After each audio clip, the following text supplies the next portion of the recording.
Nós estamos num momento em que a sensação que o mal vence, a sensação de que há uma descontinuidade na história humana, a sensação de que as pessoas que optam por aquilo que é mais trágico está ganhando força, muitas vezes nos dá um sentimento de desânimo.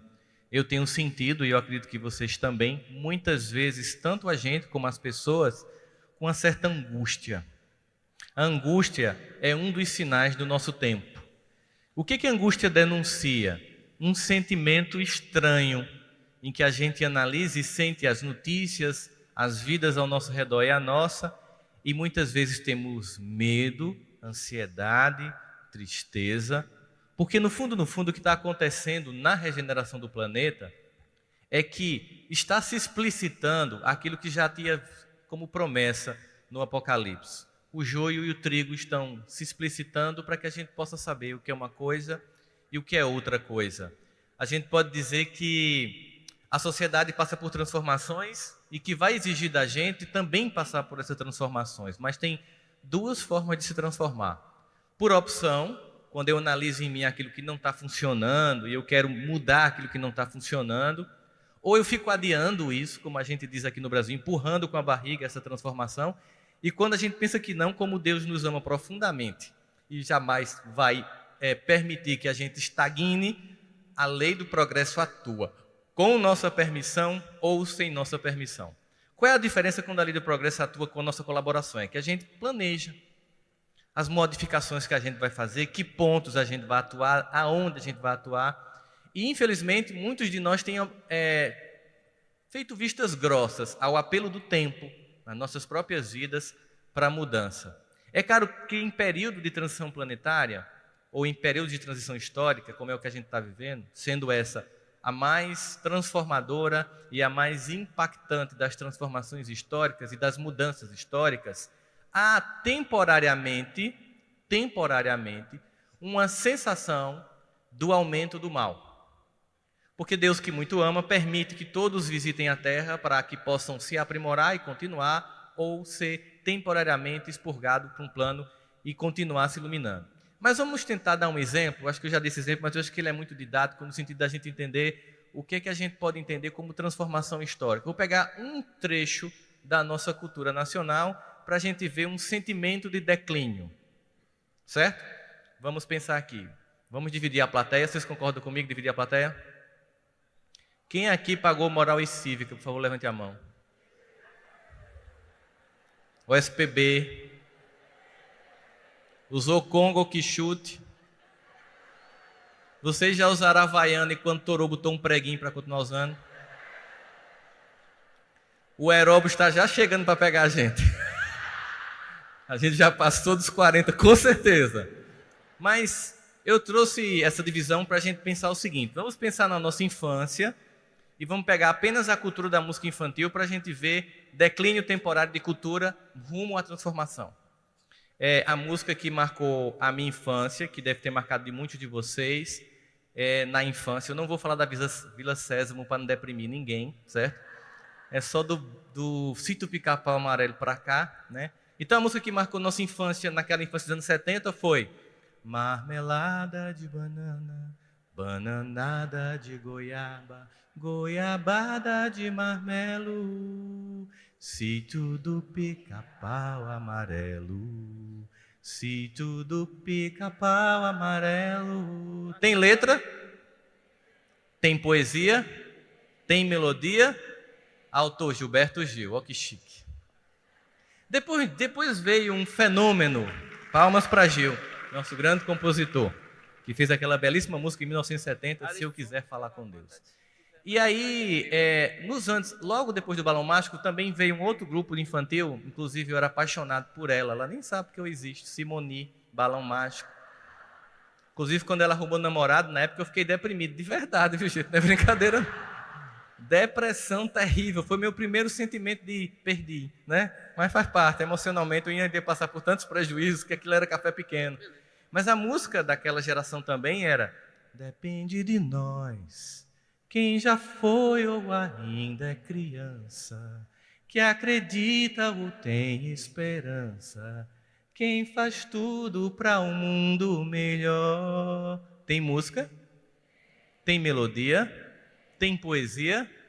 Ivan Lins, beleza. Mas, eis que, nos anos 90, entra um fenômeno fonográfico infantil, cuja música tema que marca, ela tem uma poesia tão hermética e tão profunda, e uma melodia também tão profunda, que eu vou contar com a colaboração daqui da plateia, se tiver professor de literatura e língua portuguesa, para me ajudar a interpretar esse poema quase shakespeariano, que marca uma geração que diz o seguinte, veja a profundidade.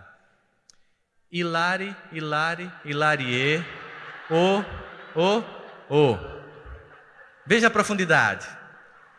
Foi uma geração que cantava, a poesia se perdeu, a melodia se perdeu. Essa é uma geração que cantava nada. Por exemplo, aê, aê, aê, e, e. Ali a gente viu que perdeu um pouco da poesia, perdeu um pouco da melodia, e a gente achava que não podia ficar pior, mas fica. Porque depois começou a descer na boquinha da garrafa e nunca mais parou.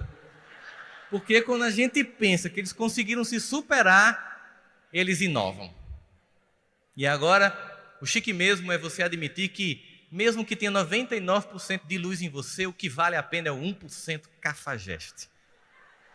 Isso demonstra, obviamente, que tipo de valor, que tipo de coisa nós damos importância e o que é que tem movido as nossas emoções nos dias de hoje, em que urge em nós essa transformação. É claro que, fazendo uma análise grosseira, nós temos a sensação de essa geração está perdida. Né? Tem essa frase? É a frase mais mentirosa que existe. Certo? Porque é o seguinte, eu lembro que em 1980, e 1984 especificamente, foi lançado o primeiro videoclipe que chamou a atenção da indústria fonográfica sobre a importância de um videoclipe para lançar uma música, que foi o videoclipe Thriller de Michael Jackson. Vocês lembram?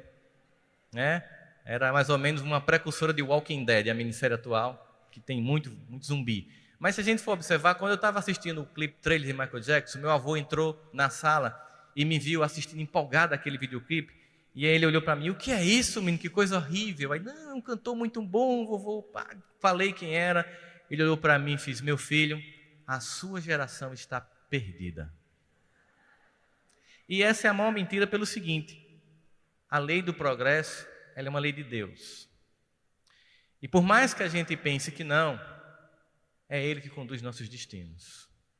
Ele nos permite escolhas temporárias, mas o seu amor infinito que jamais nos abandona, em nenhum momento, vai deixar que a gente se destrua enquanto civilização, enquanto cultura. Nós podemos até ter um declínio temporário, mas depois a gente avança.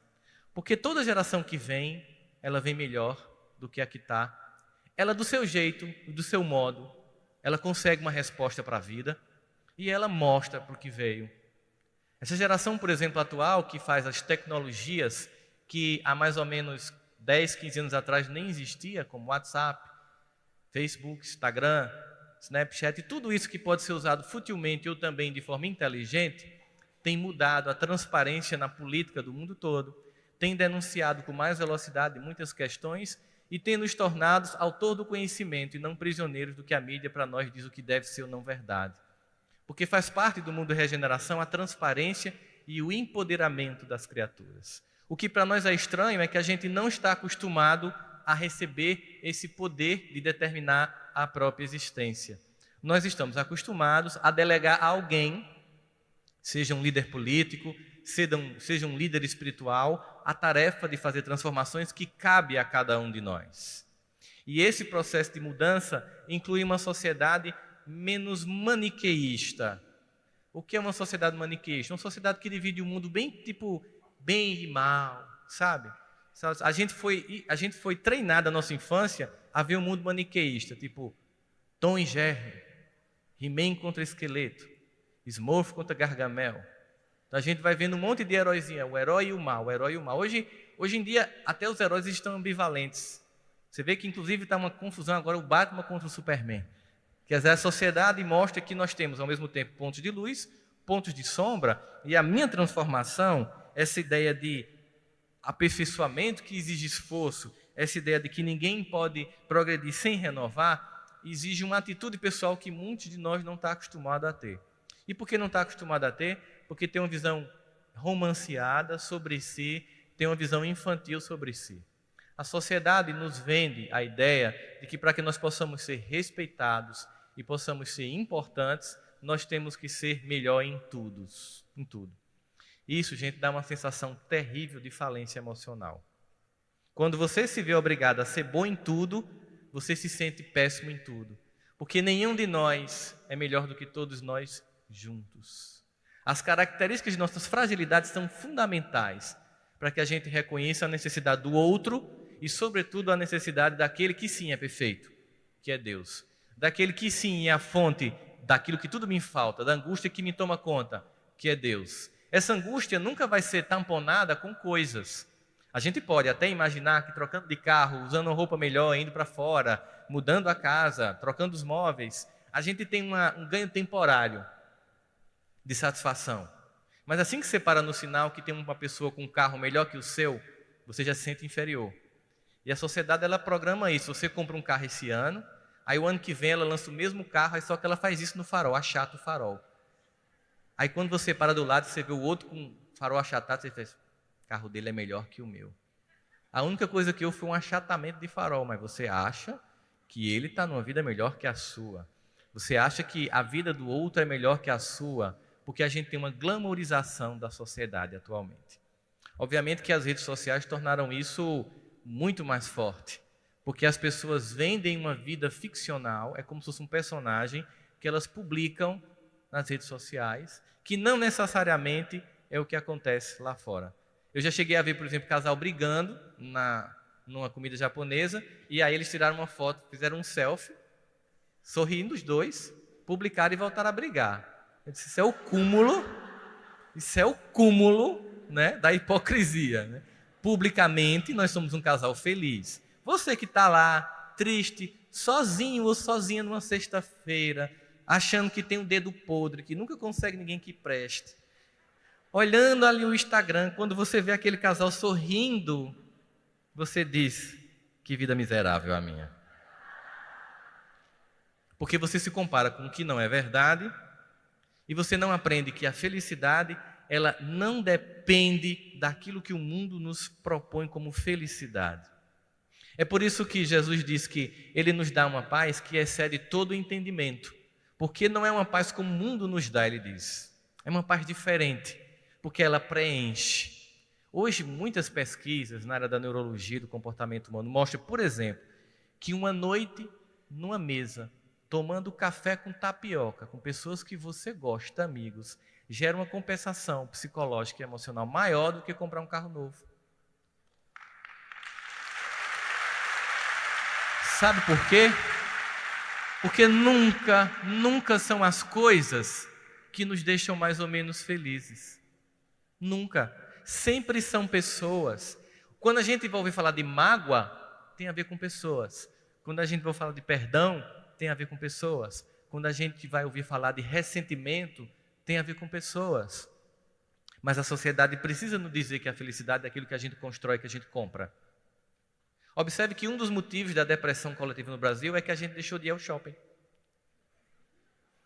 Mal está dando para pagar a feira, então comprar roupa não rola, ver filme não rola, comprar pipoca não rola, então a gente está ficando em casa. Mas eu tenho observado que as pessoas estão se apoiando mais.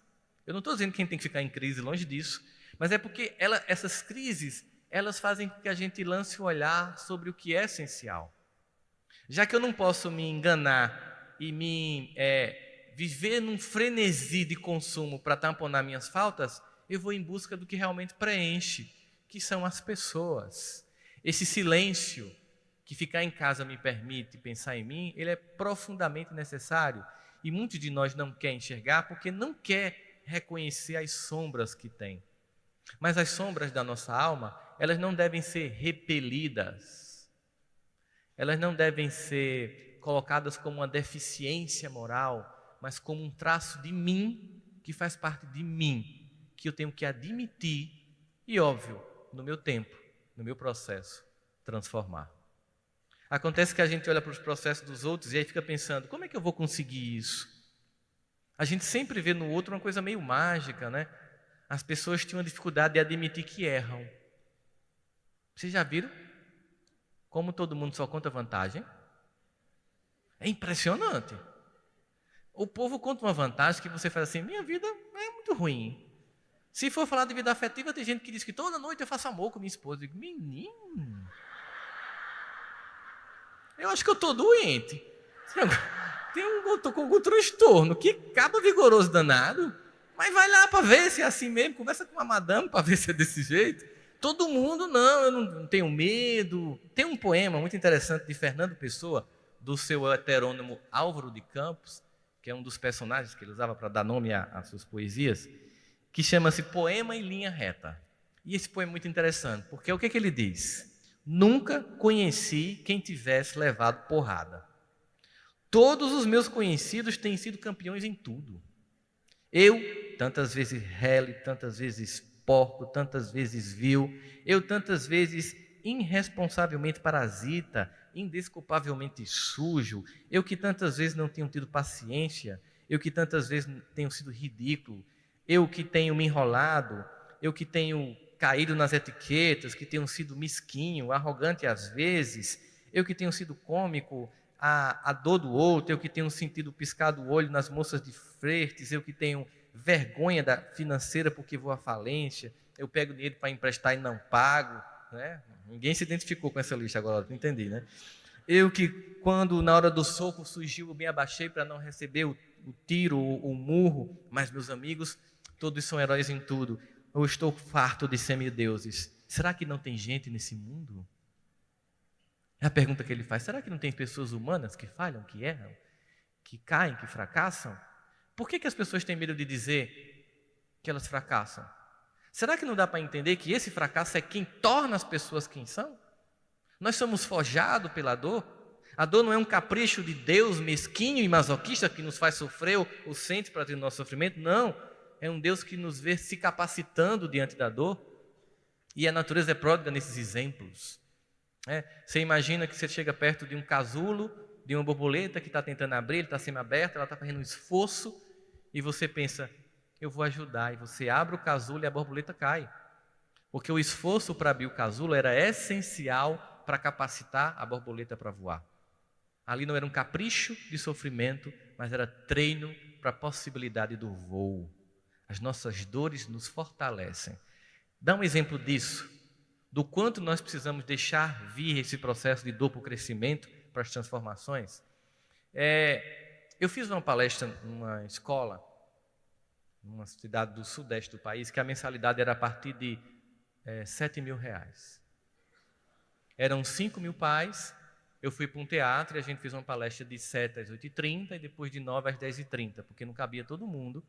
E eu comecei a fazer uma pergunta aos pais, que eu vou fazer para vocês. Meus avós, minha avó e meu avô, eles tiveram Alzheimer. E eu passei umas cenas muito engraçadas com meu avô, né? Uma vez a gente foi no Banco Itaú receber a aposentadoria dele.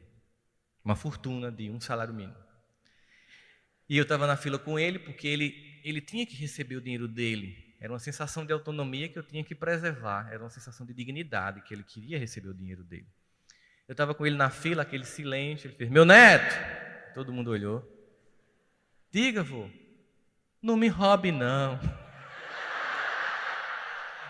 Todo mundo olhando para mim. Sabe aquele pessoal que vai receber a aposentadoria do avô para fumar maconha? Eu me senti aquele cara que vai lá no posto do Banco do Brasil para receber a aposentadoria do avô. Não, vô, não lhe roubo não, vô, que é isso? Uma vez a gente estava em casa, e aí, quando eu senti que ele não tinha mais autonomia para ficar só, eu levei-os para a casa da minha mãe. E aí, uma vez chegou um sobrinho dele, e aí, tio, o senhor está sendo bem tratado? Ele olhou para ver se tinha alguém da casa, ele não me viu. Eu estava no escritório vendo ele, fez, meu filho, o povo aqui é tão ruim. Eu sofro tanto aqui. E o rapaz foi arregalando os olhos. Por quê? Você acredita que todo dia eu como uma mistura que não tem carne? É uma papa disforme que não tem nada. Porque como ele usava prótese dentária, o Alzheimer não permitia mais ele fixar. Então não podia deixar ele comer carne, tinha que moer no liquidificador. E ele encarava como uma papa disforme. Eu durmo no relento. Eles me botam para dormir no quintal da casa, no meio do mato. E o rapaz foi ficando, obviamente eu também ficava impressionado.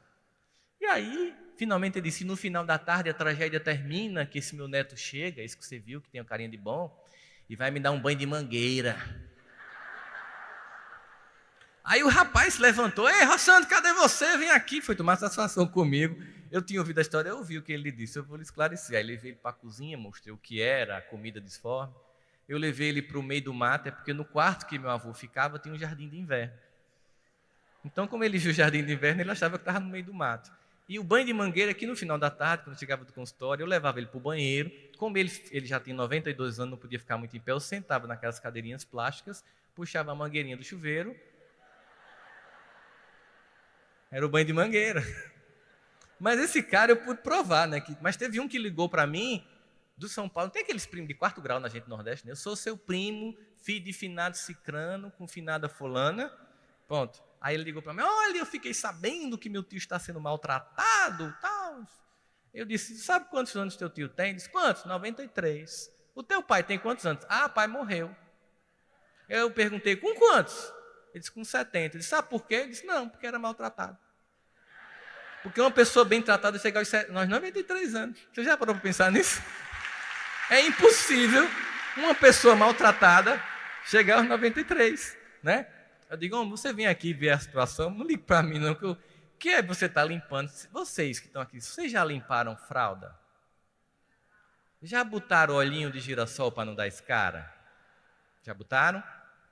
Já compraram aquele colchãozinho de ar? Aquela almofadinha de água para não dar escara no cóccix? Já fizeram isso? Aí eu fiz a pergunta lá na plateia, a plateia que estava lá. Eu pergunto então para vocês também, os filhos que vocês estão criando vão fazer isso por vocês?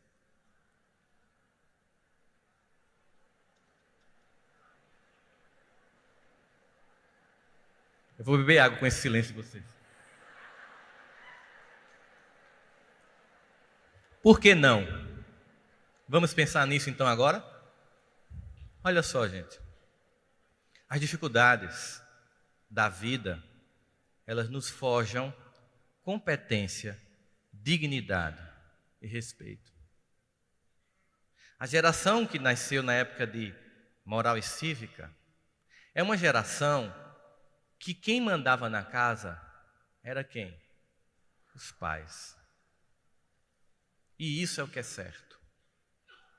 Por isso que no Decálogo de Moisés, já nos 10 artigos da Constituição do planeta está: honrai teu pai e tua mãe.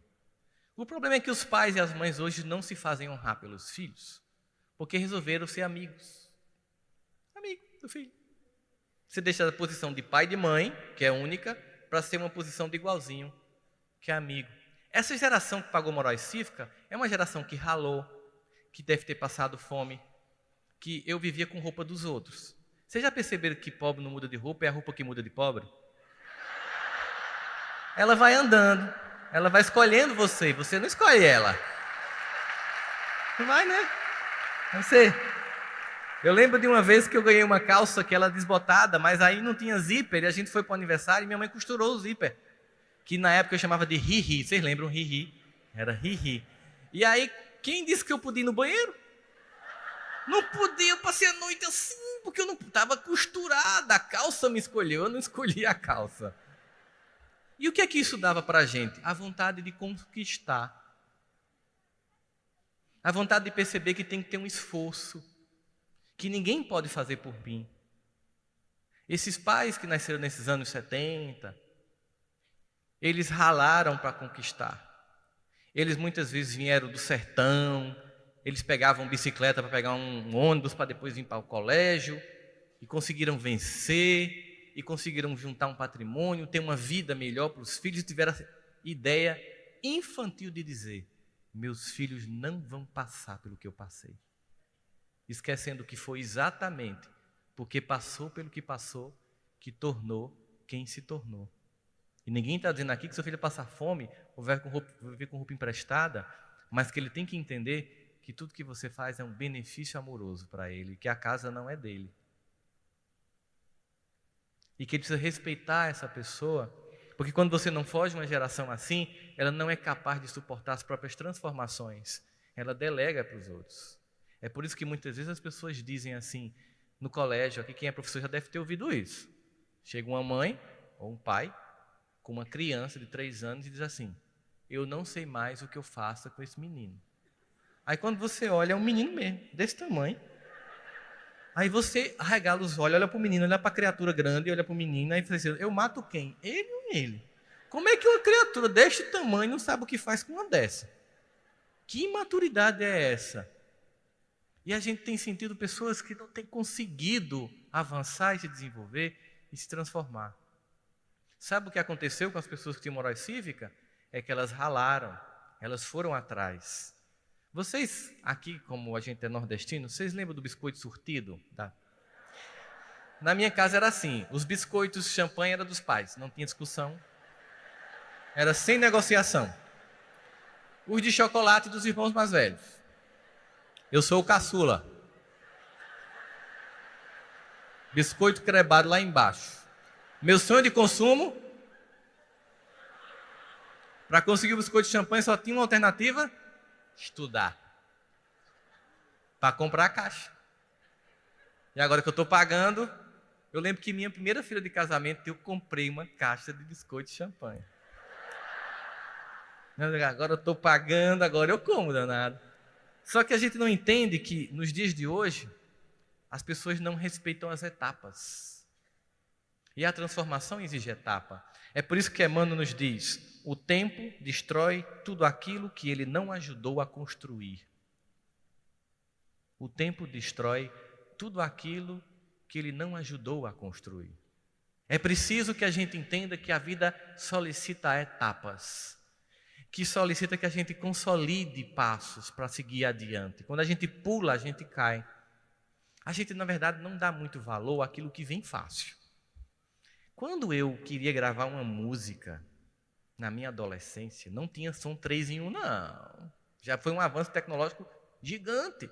Eu botava um gravadorzinho na frente da FM, sim, da rádio, ficava a tarde inteira com o dedo no rec play, esperando a tarde inteira para aquela música que estava na época assim, bombando, tocar, para eu apertar. Quando faz amor, se olha no espelho, será que você gosta mesmo de mim? Né? E além de apertar no início, rezar, fazer preces, para o miserável do locutor não dizer Campina FM, no meio da música. Mas ele sempre dizia no meio da música, Campina FM, toda vez.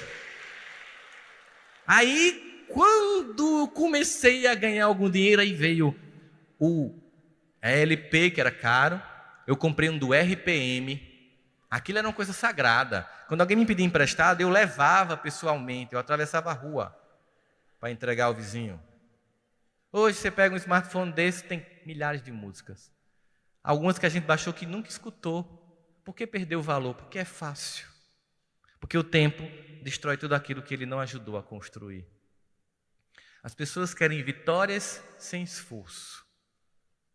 E muitas vezes, porque não conseguem, comparam sua vida com a dos outros para se sentir mais infeliz. Porque quando a gente compara a nossa vida com a nossa própria trajetória, a gente vê que houve avanço, que a gente deu alguns passos, que a gente foi um pouco mais além. E para isso é importante a gente admitir as falhas. É importante a gente perceber que no discurso das falhas a gente constrói a possibilidade. Hoje em dia tem vários e vários estudos que são feitos em torno disso. Uma pesquisadora resolveu fazer o seguinte: estudar as organizações não governamentais. E eu queria aproveitar aqui, antes de continuar, só para fazer um reforço a vocês do trabalho do Fraternidade Sem Fronteiras, que vocês viram aqui apresentado, que é um trabalho belíssimo feito na África. Tem apoio do Haroldo, do meu apoio, do Divaldo, da irmã Aila, de muita gente. Se vocês entrarem no site do Fraternidade Sem Fronteiras, Vocês podem se tornar com apenas R$ 50 por mês, que é muito pouco para a gente às vezes, é um lanche de shopping com cinema, é uma vida durante um mês sendo mantida na África de crianças que perderam o pai e a mãe. O Fraternidade Sem Fronteiras está com um stand aqui lá fora. Então, quem quiser sensibilizar e puder, se você não puder, mas conhecer alguém que pode, sensibilize a pessoa para a gente criar uma corrente de solidariedade, certo? Era só para a gente pensar sobre isso. Quando a gente pensa nessa ideia, ela fez o seguinte, ela fez uma análise, essa pesquisadora da Inglaterra, sobre quais são os projetos que estão dando certo ou não. Então ela fez um relatório e percebeu que dos 30 projetos que aquela ONG especificamente atuou no mundo naquela época, 14 foram um fracasso total. Ela fez a seguinte pergunta: o que é que você sente sobre fracasso? As pessoas responderam: vergonha, humilhação, incompetência, fragilidade. Aí ela fez o seguinte, pediu às pessoas que fracassaram que dessem um depoimento para dizer por que fracassou, como fracassou e como mudou depois a rota. Aí ela perguntou às pessoas, o que vocês acharam dessas pessoas, dessas ONGs, que disseram que fracassaram, que não conseguiram resultados, aí disseram que era coragem, capacidade de mostrar que errou e mostrar como superou. Então, ser adulto não é um ser que faz escolhas corretas. Adulto é um ser que se responsabiliza pelas escolhas que faz, qualquer que seja a escolha que faz. É interessante notar, quando a gente vai estudar a biografia de grandes nomes da cultura, da ciência, da economia, da política e até mesmo da religião, a gente percebe o seguinte, que um ser humano comum, ele erra 50% das vezes. De cada 10 coisas que faz, ele erra 5. E um ser humano incomum, ele de cada 10 coisas que faz, erra quantas? 8. A sensação que a gente tem é que um ser humano incomum erraria 2, né? Muito pelo contrário, o ser humano incomum erra mais. E qual é a diferença então? É que esse ser humano, quando ele erra, ele não se culpa. Ele entende que faz parte do processo. Ele simplesmente aprende com erro e segue em frente. O ser humano comum, ele se pune. Imbecil. Aff, que bicho idiota. Meu Deus do céu. As pessoas começam a dirigir o carro. Aí elas entram no carro e devem achar que tem um DNA que tem direção. Aperta e começa a dirigir. Não, não tem. Aí você está lá, bora lá, primeira marcha. Aí o carro morre no sinal. Aí você faz, ô bicho burro.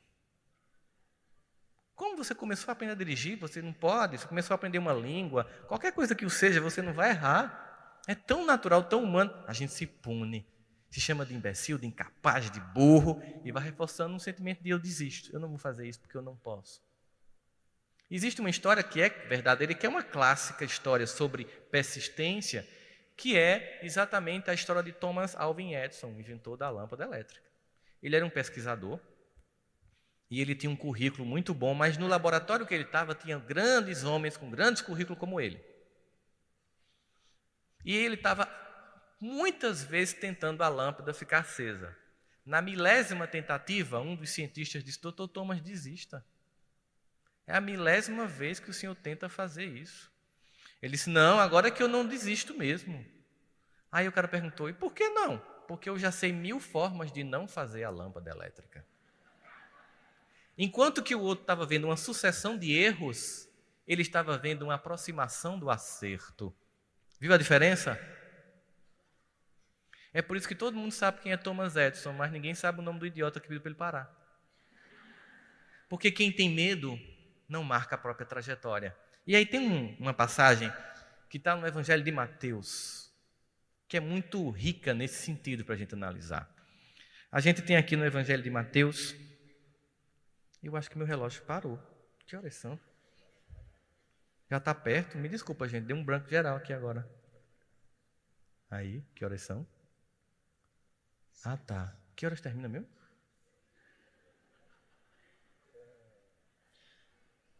Olha aí no programa. Se não, fala até de noite.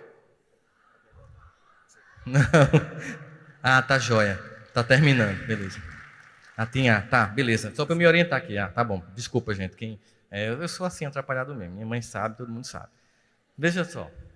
No Evangelho de Mateus, no capítulo 25, tem a história da parábola dos talentos. Um homem recebe 10, um recebe 5 e um recebe 1. Todo mundo conhece essa história, não repetir ela. Mas no versículo 25, capítulo 25, diz o seguinte: aquele que recebeu um talento, e tendo medo, escondi na terra o teu talento. Qual é a palavra-chave dessa parábola? Desperdício e medo. A gente pode até pensar, não, mas o cara que recebeu 10, poxa, ele podia, primeiro o cara que recebeu 1 podia pensar, é injusto, tá? Hashtag vamos combinar, Deus foi injusto. Eu recebi 1, ele recebeu 10, ela recebeu 5. Eu não concordo, tá? Injusto. Por isso, eu vou ficar na minha aqui. Pronto, beleza. A outra, não, mas entenda, Deus. Poxa vida, ele recebeu 10. Se ele investir 5 na Bovespa, coitado, ele pode perder, mas ele fica com 5. Se essa que recebeu 5 investir 2 e perder, fica com 3. E eu que recebi 1, se eu perder, lascou. Né? Ele não diz isso para Deus, obviamente. Né?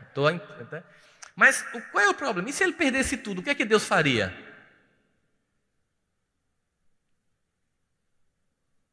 Vamos pensar no que perdeu tudo? O que é que Deus faz? O filho pródigo. Ele perdeu tudo. Gente, aquele homem sai, rico, jovem, num cavalo, roupas bonitas, cheio de ouro, recebendo um dinheiro que não merecia, porque o pai não tinha morrido. Ele perde tudo. E quando ele vai voltando envergonhado, o pai vê ele no sopé do monte e sabe que se ele entrar na aldeia sozinho vai ser humilhado. Essa é uma imagem muito bonita que Jesus coloca do amor de Deus quando a gente erra feio e fica tentando voltar para casa com vergonha. Quem já não teve isso aqui, hein? Com que cara eu vou voltar? E aí a gente faz referência aqui ao Salmo 139. Aliás, é o Salmo 23, se eu não me engano. Que Davi, ele fica tão encantado com a ciência de Deus sobre nós, que ele se pergunta, como é que pode? Isso acontece quando a gente vai fazer uma oração. As pessoas às vezes assim, será que Deus me escuta? Tá, eu estou morando aqui em Afogados, eu estou morando aqui em Olinda, estou fazendo uma prece. Será que Deus sabe onde eu estou? É tanta gente, é o Estado Islâmico, é todas as coisas, as Olimpíadas, sei lá, e vai que Trump ganha nos Estados Unidos, não sei. Será que Deus está preocupado comigo? Né? A gente fica, será que diante desse processo todinho, um dia eu estava pensando sobre isso. Você já sabe que todo smartphone, todo tablet, todo computador tem um endereço IP? Você sabe que o endereço IP é como se fosse a identidade do negócio. Quando você está acessando, imagine que eu estou aqui, aí eu coloco aqui no meu telefone assim, eu quero comer um Subway. Imediatamente, acessando o Wi-Fi daqui ou 3G, eu estou informando para o Google que eu estou aqui no Teatro Guararapes. O que ele vai fazer? Ele vai me indicar o Subway mais próximo, que é onde? No Shopping Itacaruna. Bom, gente, se o Google sabe quem sou eu, imagina Deus.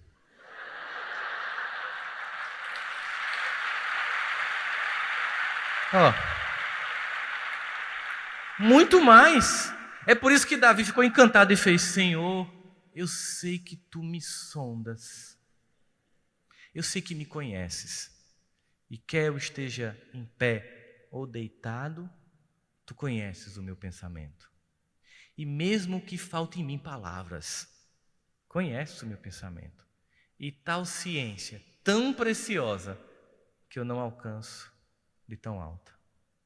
Veja o poder de Deus. A capacidade de sondar é ir no profundo, lá dentro, nas sombras que a gente tem medo de mostrar, e que Deus vê e ainda assim nos ama. Pois se o perfeito que Deus nos ama, é nossa obrigação de imperfeito que somos, nos amarmos. Porque se o Pai que vê as nossas sombras ainda assim nos ama, devemos nós nos amar para transformar nossas sombras em luz. Quando o filho vai voltando para a casa do pai, depois de ter perdido tudo, ele não perdeu um talento, como esse do Mateus 25, perdeu, com medo de perder um medo. Ele perdeu tudo, ele vai voltando assim, eu não mereço ser filho, nem desse homem mais ser filho. Quando o pai enxerga aquele filho lá no sopé da montanha, ele corre em direção ao filho. Gente, imaginar um homem judeu, com todas as suas vestimentas, correndo, é inimaginável. É a posição de Deus quando o filho retorna. Como diz os orientais, quando a gente dá um passo em direção a Deus, Ele dá 1000 em nossa direção. Mas é preciso a iniciativa de pedir e achar que merece. Como aquela mulher que na multidão toca a Jesus e para de sangrar, ele faz: quem me tocou? E os apóstolos disseram: Jesus, estás brincando, tem um monte de gente te pegando. Vamos combinar que dá para saber não. Não, mas alguém tocou em mim diferente. Quem foi? A mulher que tocou e achou que merecia a cura. Ela não vacilou. E ela recebeu porque achou que merecia. A gente não pede sem achar que merece. A gente entrega as coisas a Deus igual o Pigou Ben Ghost quando vai entregar aquele cheque de 4 milhões de dólares. Ela entrega o cheque à freira, a freira puxa ela. A gente entrega as coisas a Deus assim: Deus, resolve para mim. Não, peraí, deixa eu tentar de novo. Ele fala: meu filho, quando você quiser largar, eu entro aí no processo. E aí aquele pai corre, e eu fico pensando naquele filho, vendo aquele pai correndo. Ixi, vou começar a apanhar daqui. Mas já está bom, porque se ele bater em mim, está me considerando filho. E aquele pai vai se aproximando, e aí ele começa a não entender, porque o homem está sorrindo. Como ele está sorrindo? Ele está sorrindo e começa a abrir os braços. Gente, é incompreensível o amor de Deus. Ele não é lógico. Simplesmente é arrebatador. Aquele filho começa a olhar aquele homem vindo e sorrindo, ele fica tão encantado com aquele amor que perdoou e que se alegra com a volta, que ele tenta se jogar no chão, como que prostrado para agradecer. O pai corre mais rápido, abraça e beija o pescoço. Nós temos que ter coragem de tentar. Porque quando uma criança está tentando andar, ela cai.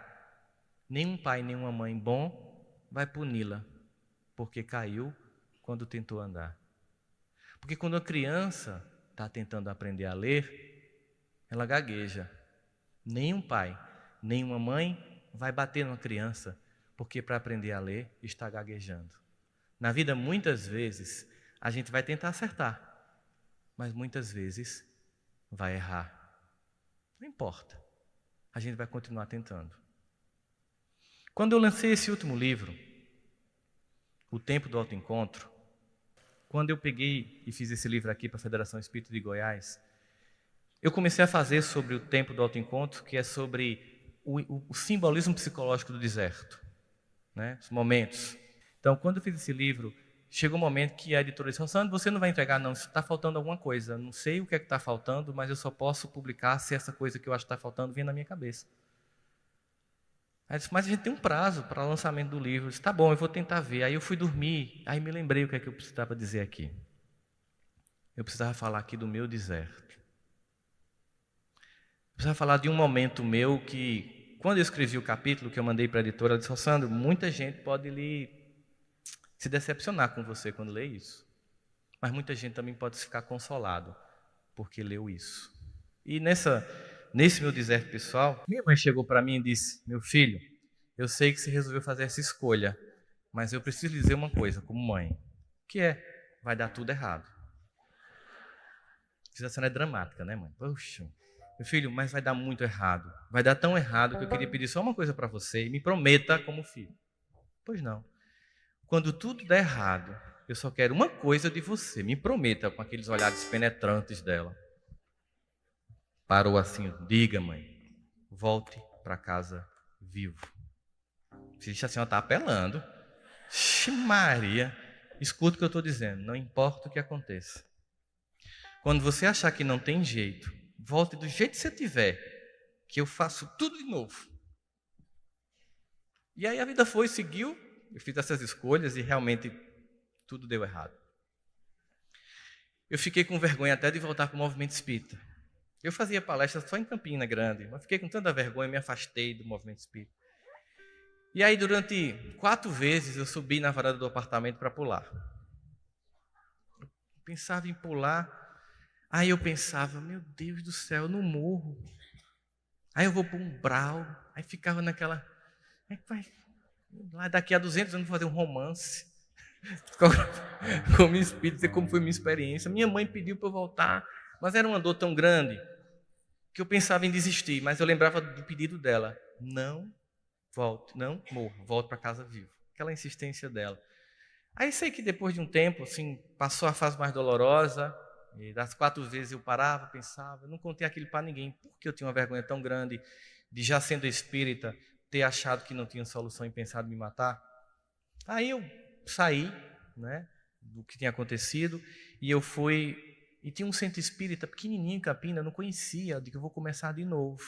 Eu acho que eu não entendi. Aí eu cheguei nesse centro, ninguém me conhecia. Então eu cheguei lá e comecei a sentar para escutar, para entender, para viver. Eu acho que eu estava só falando do Evangelho. Eu comecei de novo. 6 meses lá, um dia estava terminando a reunião pública, e apesar de eu ser espírita, eu sou assim, meio, sabe, cabreiro com comunicação espiritual, né? Tem umas comunicação assim, seu avôzinho está aqui, né? Que legal, parabéns, vovô. Me dá uma evidência de que vovô está aqui, está tão, né? Aí eu cheguei lá e o mentor da casa fez assim, ei, meu irmão, você deu trabalho, hein? Aí eu fiz muito genérico, todo mundo dá trabalho.